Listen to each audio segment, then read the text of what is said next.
guess just one obstacle being that I can't act. However, one of the things that I really enjoy so very much about teaching is that it allows me to be on stage and to at least delude myself into believing that I'm entertaining you for at least a portion of your week throughout your training.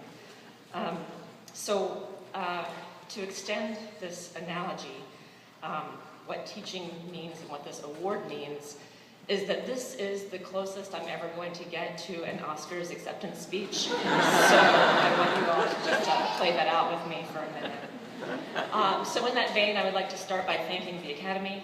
The real one. Genuinely, it is an honor, a real gift to be here and to teach such energetic, passionate, crazy smart, and engaged students. It took you just 21 months to turn into public health professionals. And while at times it may have felt as though you were reliving middle school, and at other times it felt as though it might have been taking forever, you learned an enormous amount of information in that relatively short period of time. For example, you can now rattle off the difference between incidence, prevalence, and rate. At least I hope so. And you now cringe when you read news misreports of scientific health information. You've come so far that now you're making jokes about residual confounding. I didn't say they were funny jokes, but I've heard them. You've also learned that you all come from radically different backgrounds, with varied interests and experiences, and yet you all settled here together with the goal of improving the health and well-being of others. Each of you has within you some extraordinary gifts. And on top of that, the desire to do something really good for the world. That's a fabulous combination. Talent and a genuine desire to help. And now you are graduating among some of the world's very best researchers and scholars. And so I want to draw your attention to your peers for a minute, because I think that is the most valuable lesson that you can take forward into your careers.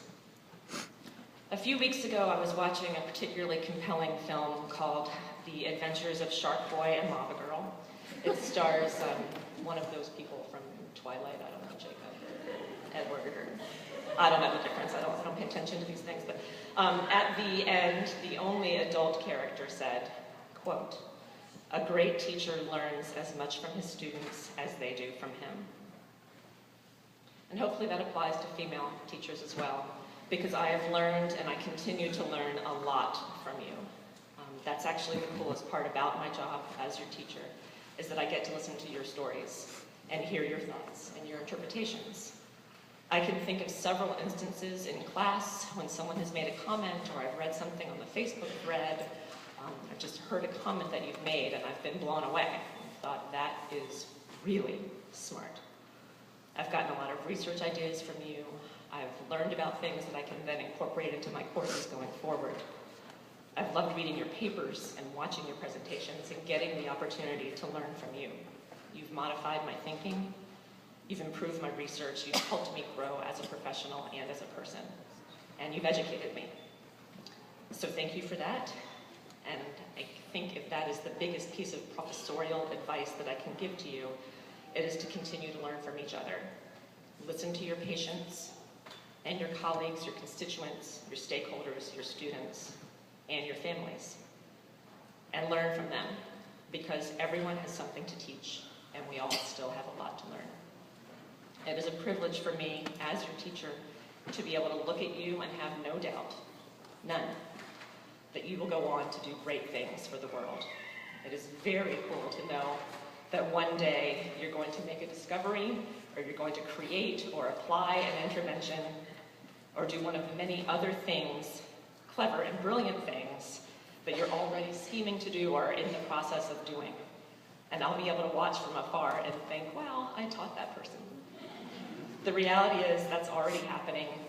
When I've read about your internships and watched you on thesis presentation day, I've done so in awe.